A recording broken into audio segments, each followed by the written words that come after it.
what's up? It's Adam here and welcome back to another video. And in this video we have the long-awaited Apple Watch Ultra review. In this video we're going to talk about this $800 watch to see if it's worth $800 or if you should just go with the Series 8. With that all being said, let's jump right into the review.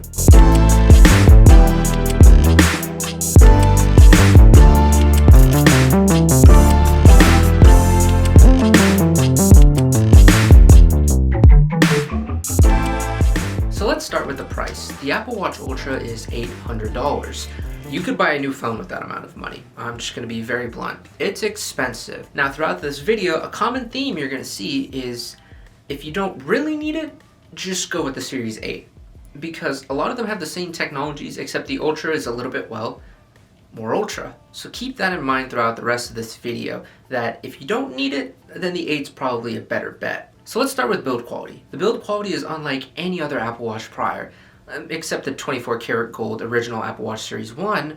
This build quality is amazing. It has a ceramic backing on the bottom and it's made out of all titanium. Now you see around the little lip of the Apple Watch itself, it has an antenna band, which is why it looks a little bit different in color. But other than that, it's all titanium. For this really big size of watch, it's fairly light. What you're paying for, you're getting an extremely good build quality, no doubt about it. But for the first time with this Apple Watch, you get the brand new action button. Now the action button, it's a weird category in itself. You can start a workout, you can mark a waypoint. I guess if you're on a hike and you need to set a waypoint, it's very good for that. But I mean, if you want to do it for normal functions, you really don't need to do it. I mean, you can start a workout or you can mark a segment. You really don't use it a lot. And that was one of the selling features about it, but using it for the past month, you come to find out that you really don't use it a lot unless you're gonna go to the gym or start a run.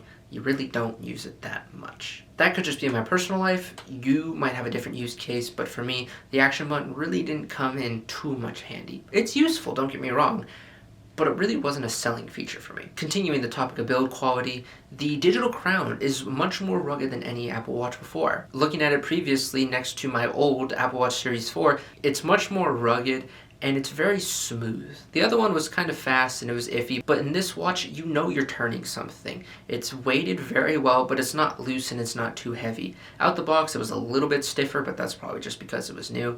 But now, it's very smooth and it's very clean. Right underneath that you have the power button, or actually a function button. Now the reason I say function button is because if you hold onto it, there's 4 different things that pop up. 5 if you include the power. You have your siren, your medical ID, compass, backtrack, SOS call. And you see that little button up in the right corner? Well, if you hit that, you can power it off. It's a power button, but it serves some function just in case, well, something happens to you. But other than that, if you're paying $800 for a watch, you want your watch to be very well built, and the Apple Watch Ultra spares no compromise at all in build quality. Even the band itself, it's very light and airy. I was really worried that when I chose this band, it was going to be very constricting and very limiting in terms of sweat wicking and just overall day-to-day use. But I've worn it every single day for the past 30 days. If you're wondering, the large Apple Watch bands work on this watch as well. No need to run out and buy Apple Watch Ultra specific bands. The older, bigger ones work just fine. Some of the cool features about this Apple Watch is how it features cycle tracking with the brand new temperature sensor. It also does sleep tracking, especially with this big battery. It really helps out with sleep tracking because you can just sleep with it on. It has the ECG. If you're over 21, you can check your heart's rhythm with it, which is very cool. It has heart health notifications. It also has a blood oxygen sensor. Not only that, but it has a crash detection feature, it has fall detection, and it has an emergency SOS functionality. It has cellular built in, so you don't need to select that function. You can call and text, stream music, look at the map, use Apple Pay, use Siri, and it even has its own app store, which is very, very cool.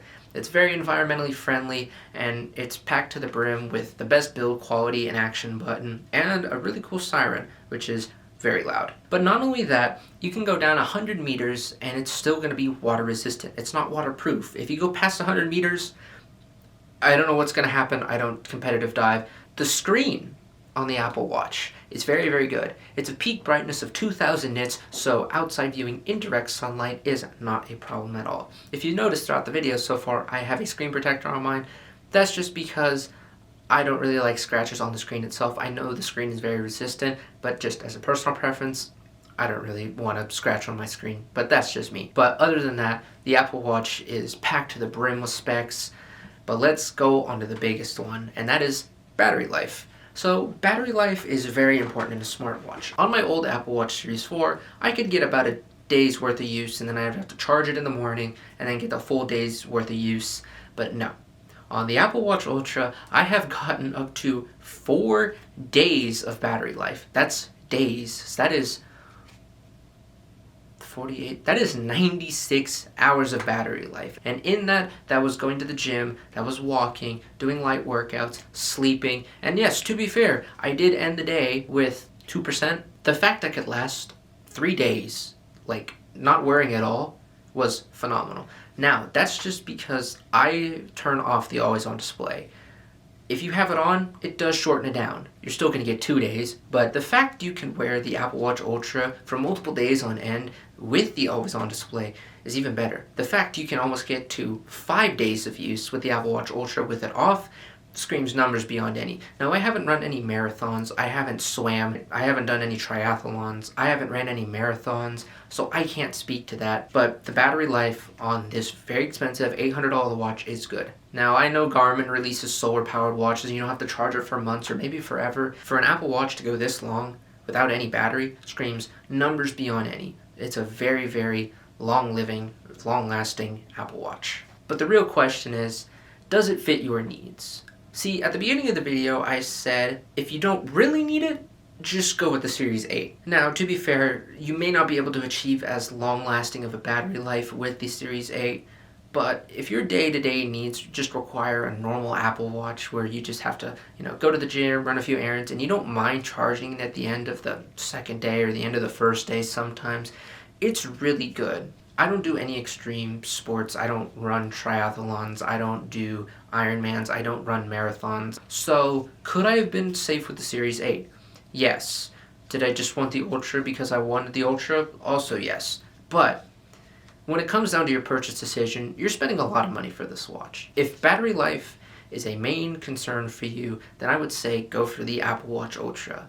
But if you can fit your use case into everyday scenarios, like, you just go to the gym, go to the park, maybe run a couple miles, then the Series 8 is good for you. But long distance runners or extreme athletes, the Ultra is going to benefit you miles beyond anything else.